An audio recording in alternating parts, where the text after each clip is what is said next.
ministrar uma palavra aos nossos corações.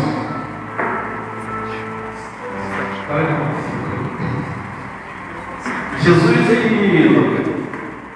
ele ensinou muitas coisas para os seus discípulos. A Bíblia diz que, Lucas diz no capítulo 3, que Jesus começa seu ministério com aproximadamente 30 anos. Fica 3 anos ensinando. Imagina 3 anos Jesus falando ali, ensinando aos discípulos, né? A gente não lembra, Gabriela, de 4 anos que a gente fez de faculdade, a gente não lembra tudo. 5 anos, né? Não dá para lembrar, mas são os discípulos 3 anos para lembrar tudo aquilo que Jesus disse. Mas Jesus diz, mas eu vou enviar o Espírito Santo de Deus. Ele vai ensinar todas as coisas, vai fazer vocês lembrarem de tudo aquilo que eu ensinei a vocês. O Espírito Santo é quem lembra. Jesus ensina várias coisas, mas eu não sei quem já aconselhou alguém aqui, alguém que vai entrar num novo desafio, alguém que vai entrar num novo propósito, quer seja ministerial, quer seja no trabalho, quer seja no sentimental, a gente dá conselhos, né, pastor? E é bom, a Bíblia diz que é bom dar conselhos. O Provérbios diz isso, que na multidão de conselhos da sabedoria, quando não há sábios conselhos, o povo perece. Mas a sabedoria se acha com aqueles que buscam conselhos. E para exemplificar isso, querido, eu lembro uma vez que meu filho ele ia viajar e ficar por muito tempo fora. E ele nunca tinha viajado assim, a gente nunca tinha ficado com ele tanto tempo longe. Não teríamos acesso a ele, e a gente começa ali a falar, Adriane, várias coisas explicando, a Mateus vai ser, sua mãe sempre falava, quando você for tomar banho, lava sua roupa lá no chuveiro, cuidado com a toalha, né? A gente vai sempre falando assim. Mas tem sempre aquela coisa que a gente fala no último momento. No dia que ele estava lá para pegar o avião no aeroporto, Mateus, quando você chegar lá, pega o dinheiro, dá na mão do coordenador, compra um chip para falar com a gente. Se ele não lembrar nada do que a gente falou, se ele lembrar só daquilo que estava bom. Porque tem aquelas dicas matadoras, né? É igual você ver um podcast hoje em dia, você vê lá 2 horas de podcast, tá achando? Mas ele tem sempre aqueles cortes, né? Aquelas coisas mais importantes. E não foi diferente com os discípulos. Jesus ensina várias coisas para ele, mas quando nós chegamos se aproximando os últimos dias que Jesus iria para o Pai, ele começa a ensinar algumas coisas para os seus discípulos. São aquelas dicas matadoras. Se eles não esquecessem isso, eles estariam muito bem. Se a sua Bíblia é uma Bíblia da Almeida revista e corrigida, ela tem aqueles subtítulos, né? No capítulo 13 vai dizer que Jesus vai começar a dar as últimas instruções para os seus discípulos. Mas eu quero ler no capítulo 15. Se a sua Bíblia tem também esse subtítulo, vai estar dizendo assim, a continuação das últimas instruções de Jesus para os seus discípulos. Eu queria que você abrisse aí no livro de João, no Evangelho de João, capítulo 15. Gabriel vai colocar aqui para a gente também.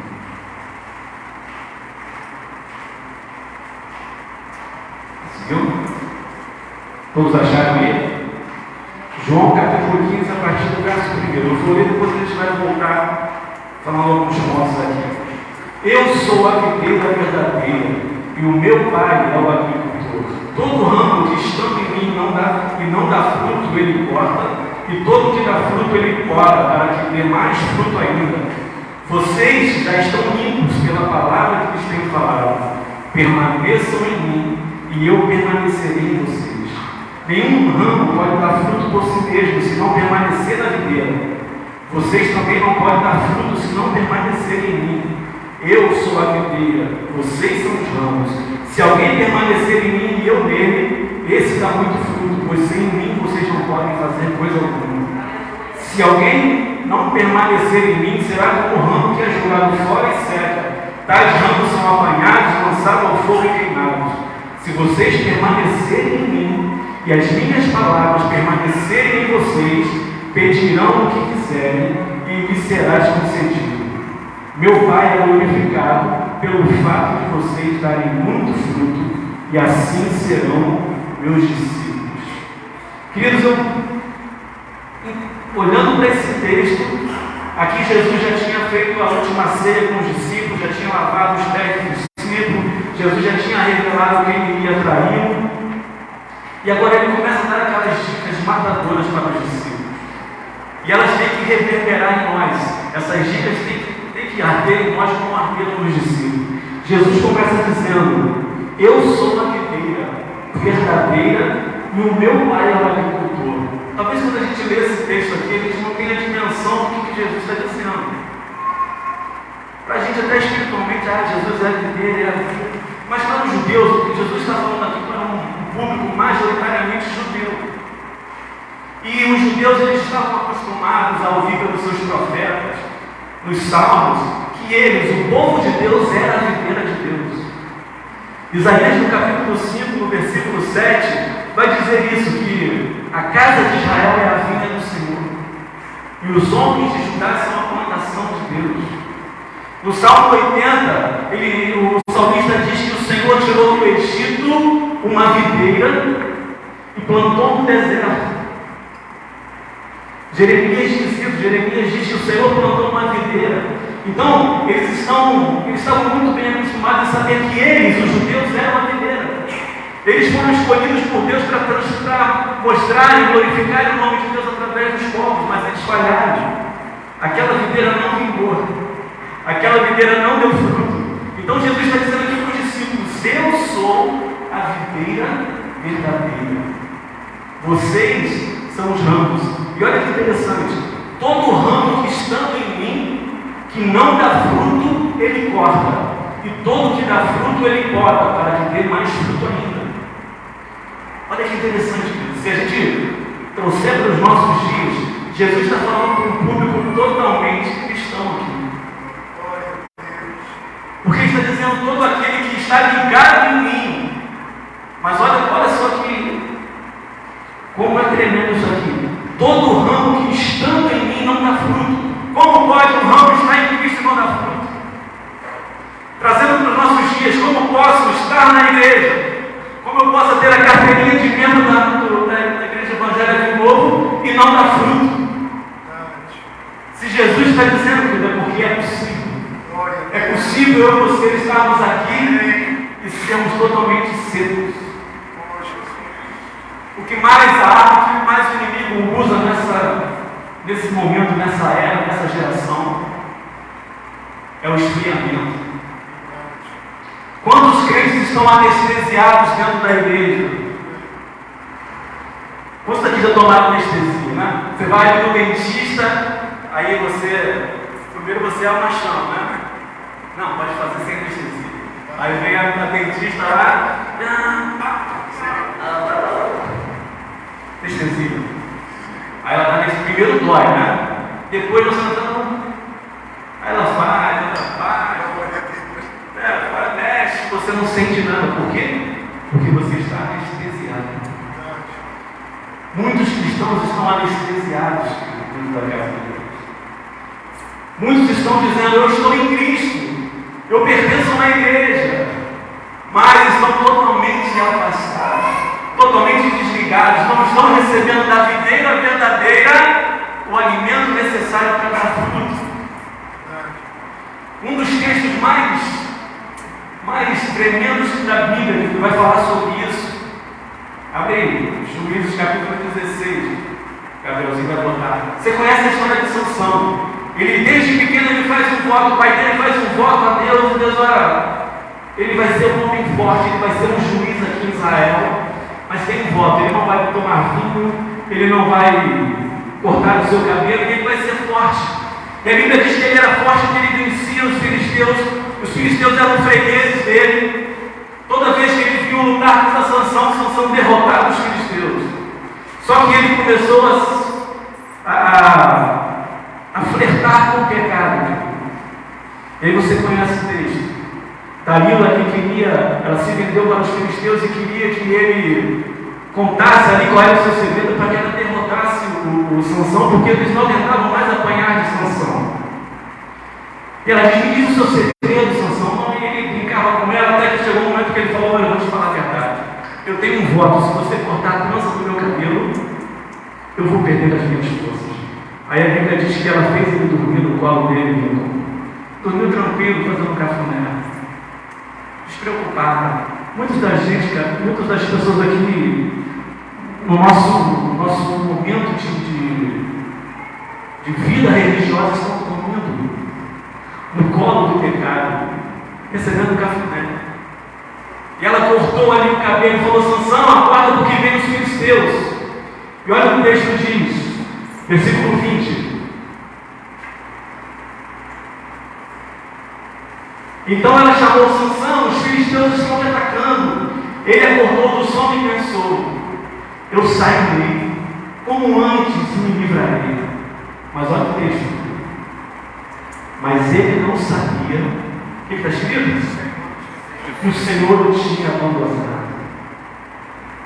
Quantos estão dizendo que estão ligados no ramo, querido, mas não sabem, não percebem que o Senhor já abandonou há muito tempo? O que Jesus está dizendo aqui para os seus discípulos: cuidado, porque aquele que não dá fruto em mim, ainda que se diga estar em mim, vai ser lançado, cortado e jogado no fogo. Tem gente que não percebe o tamanho do buraco que ele está, ele nem é capaz de pedir ajuda. Ele acha que está tudo bem. Não, eu vivo nas luzes, eu tenho a luz do Senhor. Mas Jesus falou uma vez: olha, os seus olhos, eles são a candeia do seu corpo. Se os seus olhos forem maus, todo o seu corpo vai ser mau. E ele disse: a luz que há em ti são trevas, quão grandes são as trevas sobre ti. Então, querido, é possível estar na igreja, é possível se dizer estar ligado na videira e estar anestesiado. E Jesus está dizendo aqui, querido, para este ponto. E o segundo, que estão ligados na videira, são aqueles que dão fruto. Só que aquele que dá fruto, querido, ele não fica livre da tesoura, não. Olha o que ele diz: aquele que dá fruto, ele faz o quê? Ele, para quê? O que Jesus está dizendo aqui, querida? Porque da mesma proporção que cresce o fruto, se nós não nos policiarmos, vai crescendo o orgulho, vai crescendo a autoconfiança, vai criando, né, Tati, a independência, vai criando. E aí o que Deus tem que fazer? Cortar. E que cortes são esses? São as lutas, são as dificuldades. Não, peraí, filho, você está achando que tudo que você tem é porque você consegue, é porque você sabe. Não, peraí, deixa eu te dizer de quem você depende. Vai cortando, vai cortando, vai cortando. E aí, para quê? Para que você dê mais fruto. Ele diz: vocês já estão limpos pela palavra que lhes tenho falado. E aqui começa a dica matadora. Se você não guardar nada do que eu falar hoje, mas se você guardar essa palavra, glória a Deus, já me sinto satisfeito.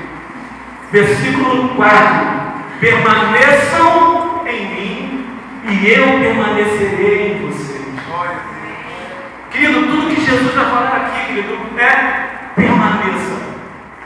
Continue, pastor Marcos. Ainda que ele fale do fruto, mas a essência da palavra, a tônica dessa mensagem é permaneça. Permaneça. Jesus vai falar em todo o tempo: permaneça em quem? Permaneça em Cristo. Como vamos permanecer em Cristo se não conhecemos Ele?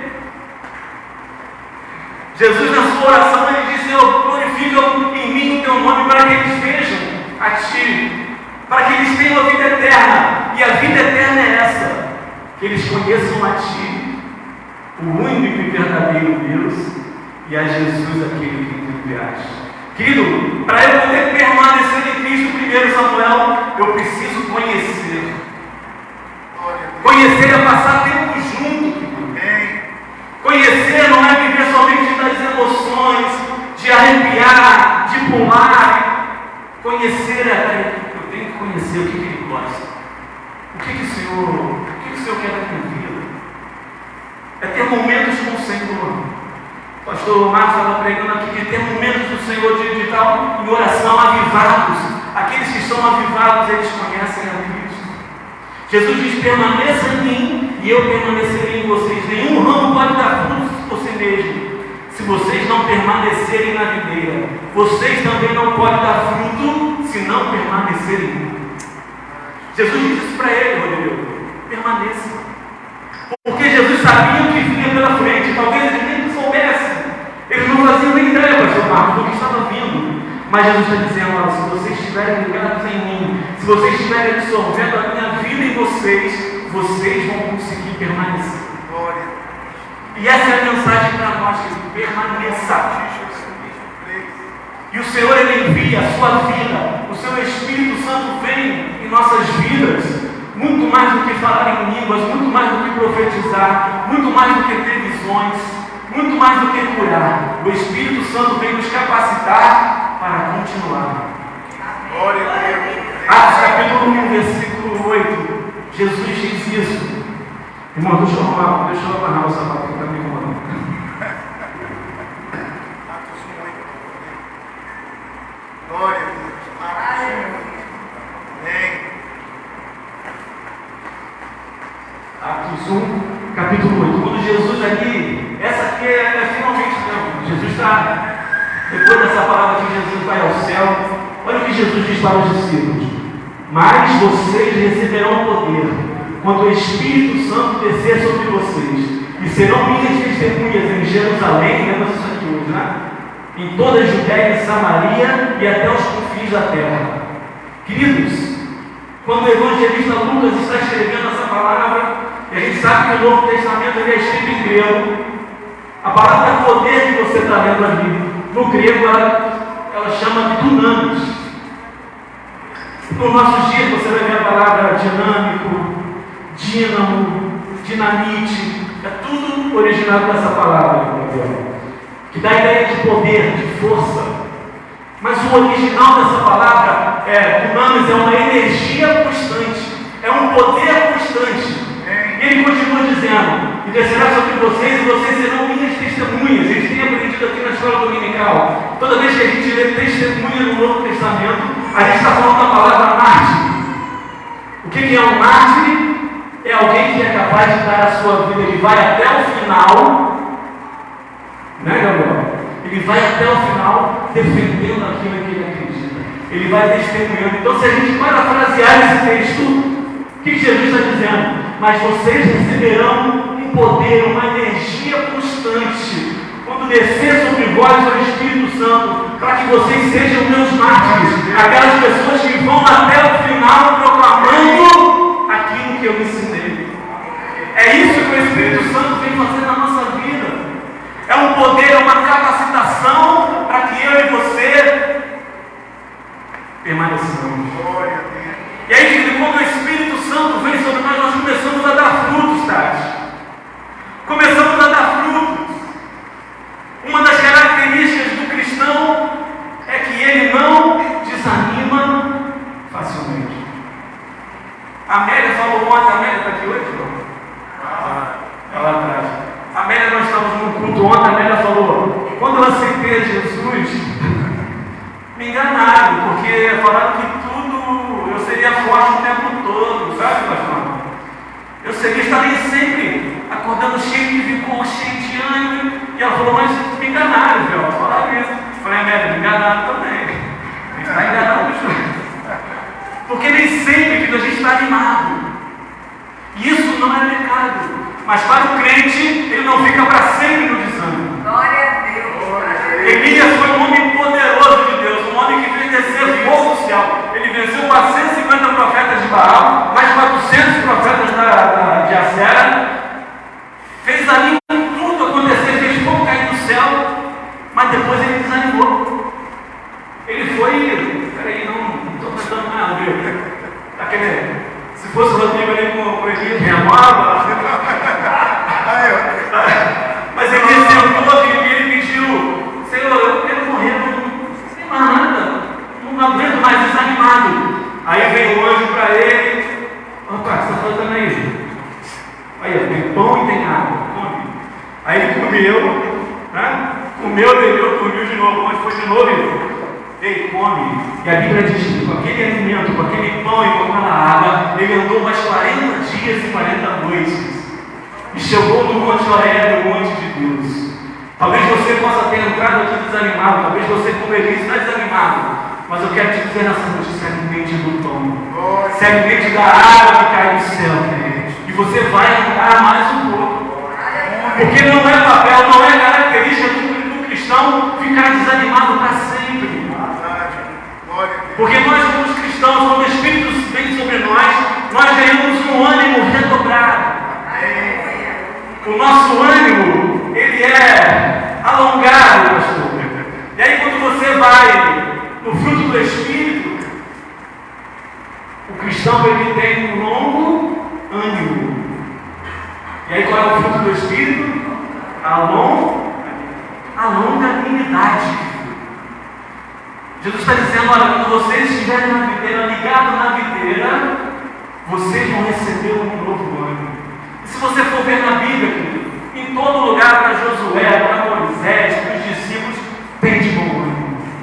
Tem de bom ânimo. Os discípulos dizem, olha, vocês vão ter aflições, vai ter luta, criança. Vai ter luta, amigo. Mas tem de bom ânimo, eu venci. Se vocês estão ligados em mim, assim como eu venci, vocês vão vencer. Eu quero profetizar sobre as nossas vidas aqui nessa noite. Nós vamos vencer, ainda que possamos estar desanimados por um tempo. O anjo vai vir sobre nós e come água. Não é hambúrguer não, né? Mateus ontem chegou na noite do luau, comeu um hambúrguer, comeu um cachorro quente. Daqui a pouco tocou o interfone, 1h da manhã quase. Ué, o que foi? Eu pedi uma...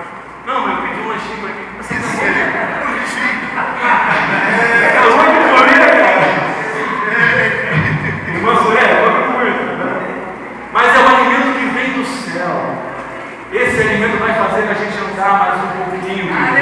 Vai fazer a gente chegar no monte de Deus, no monte Horebe de Deus. Porque é para lá que Ele quer que nós estejamos.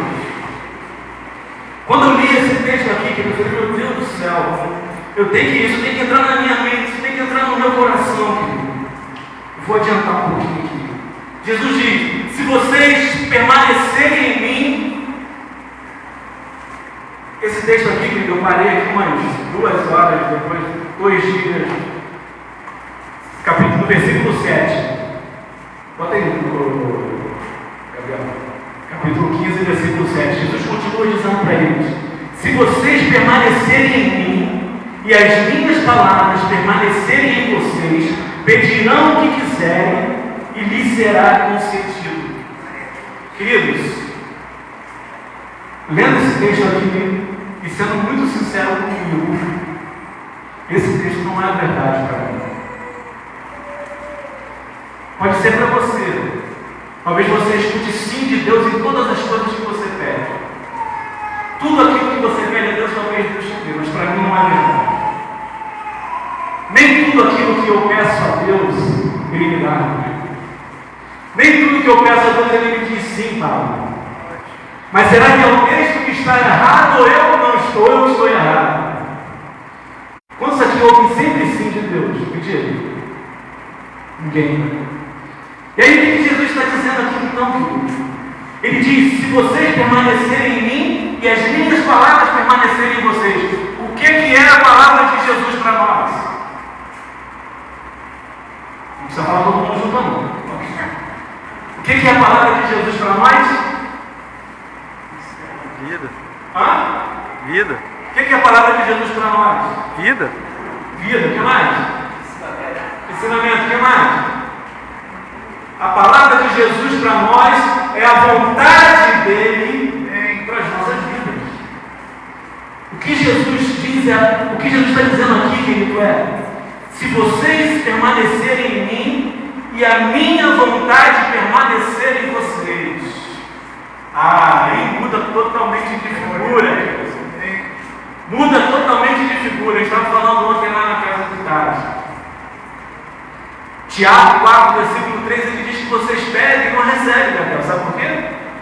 Porque você pede o seu próprio deleite, os seus prazeres. Não, Senhor, eu quero que o Fluminense esse ano venha Libertadores. Meu Deus é o Deus do impossível, não é absurdo.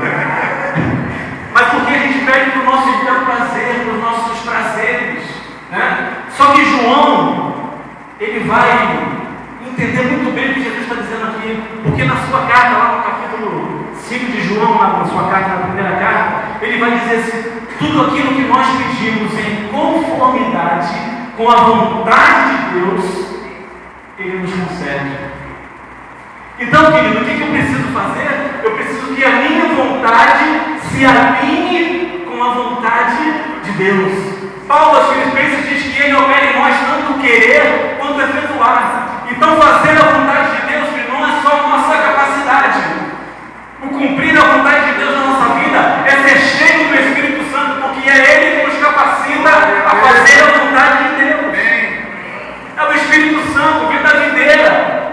Permanecer em Cristo e fazer a vontade dEle é estar cheio do Espírito Santo. Então, a minha vontade, eu vou começar a pedir as coisas de Deus, a Deus, as coisas que Ele quer me dar.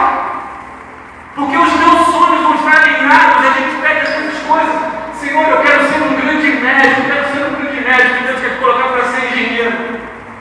Senhor, eu quero isso, não adianta, você vai pedir, você vai sofrer, mas o que Deus, peça a Deus, Senhor, eu quero entender. Aí quando Paulo diz, transformai-vos a vossa mente, para que você possa entender o quê? Qual é a boa, perfeita e agradável vontade de Deus. Jovens estão aqui nessa noite, vocês estão no começo da caminhada de vocês.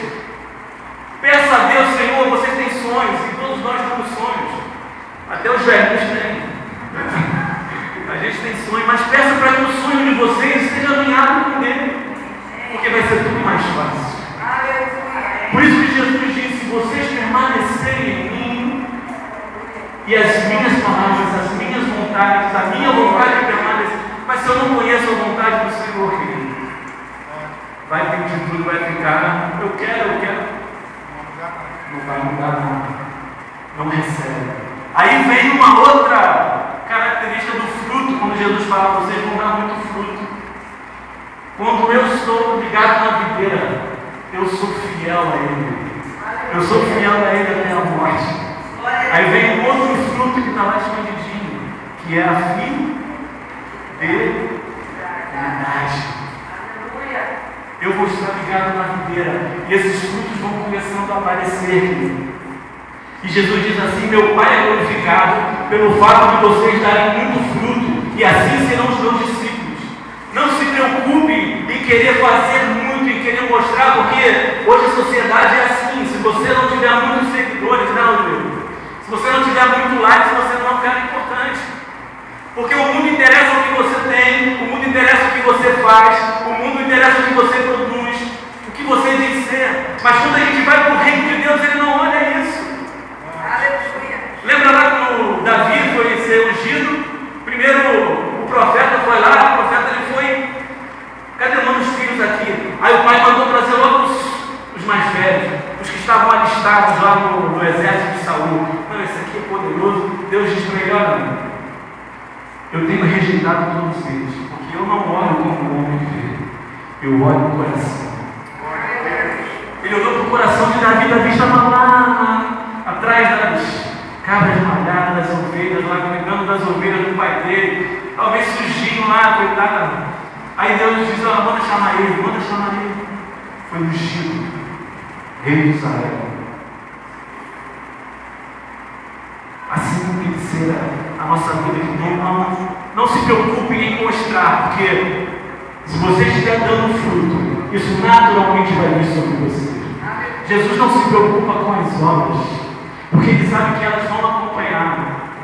Certa vez foram para Jesus, falou: olha, a gente conhece muito esse texto em Mateus 7. Naquele grande dia, muitos vão dizer: nossa, o teu nome, eu expulsei demônios. Talvez assim para dizer: Senhor, olha, eu estou apto a entrar no reino do céu. Olha só, eu expulsei demônios, eu curei enfermos, eu fiz sinais e maravilhas. Então eu estou apto a entrar no reino do céu. O que o Senhor vai dizer para eles? Eu não conheço vocês. Será que Jesus não conhece? Jesus é onisciente, Ele conhece todas as coisas. Jesus está dizendo para ele: vocês não permaneceram até o fim. Vocês não permaneceram ligados na videira. Talvez aquilo que vocês fizeram valia mais do que estar na minha presença. Queremos estar na presença do Senhor, dar fruto. E aí eu vou dar fruto no meu trabalho, eu vou dar fruto na minha escola, eu vou dar fruto na minha igreja, eu vou dar fruto na minha casa. E aí Jesus está dizendo, e nisso o Pai será glorificado em vocês. Querido, essa é a essência do Evangelho. Toda a Bíblia, ela vai falar de permanecer. Permanecer. Eu não sei quantos aqui viveram aquela época das cartas. Liga para eles, talvez. Quem já recebeu carta? Hoje a gente tem WhatsApp, não. Hoje a gente manda o WhatsApp, a pessoa mal mandou, ela já bota uma interrogação embaixo que você não leu. Né, Márcia? Tem que ler ali direto. Você não respondeu o meu zap? Porque tem que ser rápido, né? Mas na época, a carta, né, pastor? Recebi uma carta, você ficava um tempo depois para chegar, Samuel.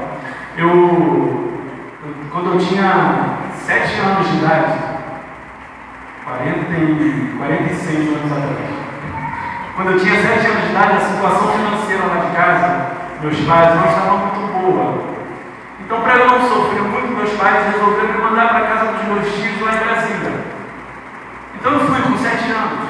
A gente não lembra muito das coisas quando a gente dá a infância, não? Mas aquelas que marcam a gente guarda. Isso marcou a minha vida. E eu fui para lá com 7 anos, pastor Mano. E aí, não tinha WhatsApp, não tinha internet, não tinha nada disso. Não tinha e-mail, não tinha nada. Era cartinha. E aí, você não sabe a ansiedade que eu tinha, porque eu era muito agarrado à minha mãe.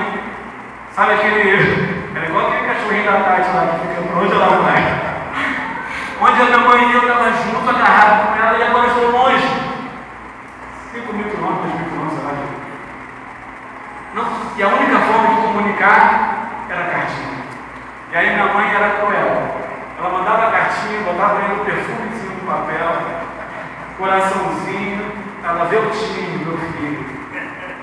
Querido, aqui eu ficava ansioso de receber aquela carta. Sabe, quando eu abria, sentia o cheiro, eu sentia ela presente perto de mim. Né? E ela falava, olha, as coisas aqui estão melhorando, em breve você vai voltar para cá. Em breve as coisas vão se arrumar. Já estou fazendo o seu quartinho aqui, em breve. Queridos, a Bíblia para mim é uma carta de um grande amigo. Um grande amigo que está nos esperando. Um grande amigo que sabe que nós estamos passando por dificuldades aqui na terra. Um grande amigo que sabe que estamos enfrentando lutas. Mas ele diz, olha, permanece porque tem um cantinho aqui esperando você. Existe uma mesa aqui preparada para mim e para você, e você vai cear comigo. Quando João, querido, quando ele vê ali no Apocalipse, no capítulo 1, ele vê Jesus andando pelos 7 castiçais de ouro, e ele não consegue entender, e Jesus diz, João, peraí, eu vou te explicar o que é isso. As estrelas que eu tenho na mão são os anjos da igreja, e os 7 castiçais são as igrejas. E Jesus diz, eu estou passeando no meio da igreja, e ele diz, escreve para elas. E toda carta, se você for ver lá as 7 cartas, Jesus vai dizer, eu conheço as tuas obras, eu conheço as tuas aflições, eu conheço as tuas tribulações, eu sei que você é pobre, eu sei que você tem dificuldade, mas o que Jesus diz? Mas ao que vencer, ao que permanecer fiel, eu vou dar a coroa da vida, tem um mais contigo. Tem uma mesa separada, tem um novo nome. Talvez o seu nome aqui na terra seja um nome de sofrimento, de tristeza, mas lá no céu você vai ter um nome de vencedor, um nome de vitória, querido.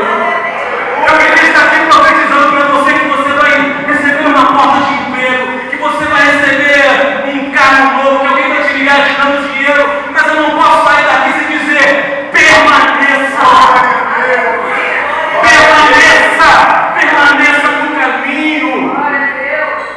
Isso é que Deus tem para nós, querido. É luta, é dificuldade, mas o Senhor diz, eu conheço as tuas aflições, eu conheço as tuas dores. E sabe como é que termina essa carta, querido? Mostra aí o último capítulo da Bíblia, o último versículo da Bíblia para a gente terminar. O último livro da Bíblia, o último capítulo, o último versículo, aquele finalzinho da carta, querido. A carta de um grande amigo para nós, que está nos esperando. Leia comigo. E a graça seja... Querida, a Bíblia termina aqui. Se você não leu ela toda ainda, eu quero te dizer, aqui acaba tudo. A graça do Senhor Jesus seja com todos. E aí aqui eu quero agradecer ao meu irmão Marquinho aqui, que é o meu professor de hebraico, online. E a gente sabe que graça, querido, a graça é favor imerecido, né? A gente aprendeu isso. Mas quando a gente vai no grego, quando a gente vai no hebraico, quer dizer, a gente vai falar que é a palavra Shem. E ela é a junção de duas letras do hebraico, Shet e Nun. Shet quer dizer, ela tem, toda a palavra, a letra hebraica, ela tem um sentido, ela tem um sentido figurado.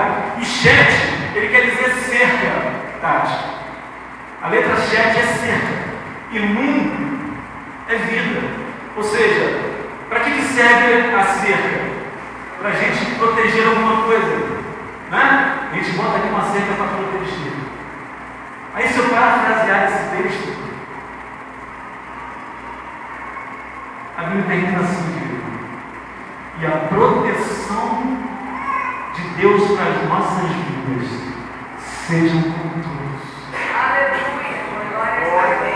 De tudo que você vai passar, de tudo aquilo que você está passando, existe uma cerca protetora.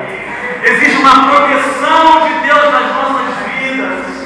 Essa graça que nos protege, essa graça que nos alimenta. Uma vez estávamos na casa do pastor Monteiro e ele estava falando sobre isso. Quando Deus fala para Satanás, Satanás tem visto o meu servo Jó? Como mim? Aí Satanás, o que ele fala para Deus? Ele fala, tudo bem, você tem o cercado, você tem colocado o seu muro de proteção sobre ele.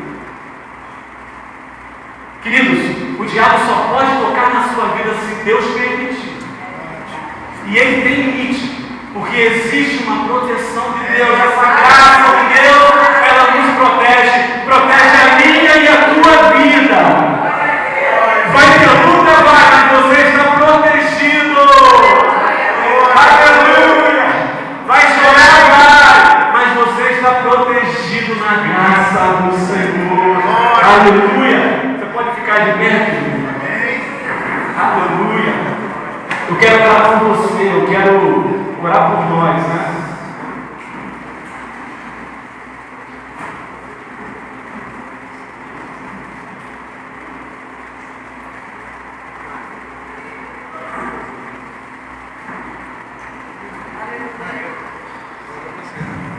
Talvez você seja esse ramo aqui que estava pensando em desanimar. Talvez você seja esse ramo que estava abatido, isso é normal. Mas eu quero profetizar nesta noite que eu e você vamos sair daqui renovados. Nós vamos sair daqui renovados na graça do Senhor Jesus. O poder, a energia constante que vem da videira, ela vai entrar em nós, querido, e nós vamos alcançar, nós vamos chegar no final, nós vamos chegar no objetivo que é estar no monte de Deus. Feche os teus olhos aí nessa hora.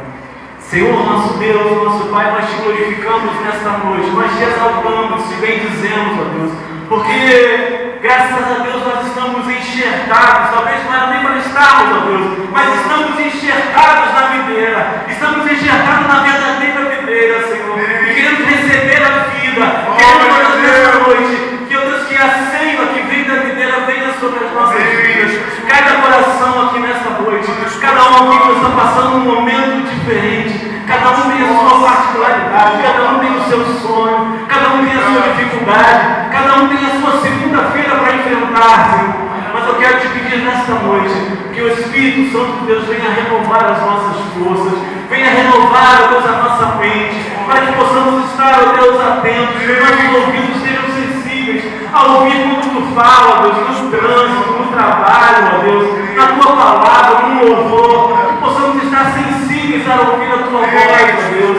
Pai, em nome de Jesus, redobra o nosso ânimo, aumenta a nossa fé, ó Deus. Nós queremos nessa noite entregar as nossas vidas, as nossas famílias, os nossos desejos, os nossos sonhos, ó Deus, os nossos anseios profissionais, espirituais, ó Deus, sentimentais, ó Deus. Queremos entregar tudo nas tuas mãos, ó Deus. Queremos te pedir que a tua vontade, ó Deus, que a nossa vontade seja alinhada à tua vontade, para que possamos pedir e ser ouvidos por ti, ó Deus. Toma a vida do teu povo nas tuas mãos. Guarda cada um aqui com essa graça, Deus. Essa graça que nos protege, essa graça que salva nossas vidas, ó Deus. Obrigado porque tu, Deus, mandaste teu Filho amado Jesus Cristo para nos instruir nisso, ó Deus. E saber, ó Deus, que nós precisamos permanecer. E eu quero profetizar que vamos encontrar a cada um aqui, Deus, naquele grande dia. E nós vamos dizer um para os outros: valeu a pena confiar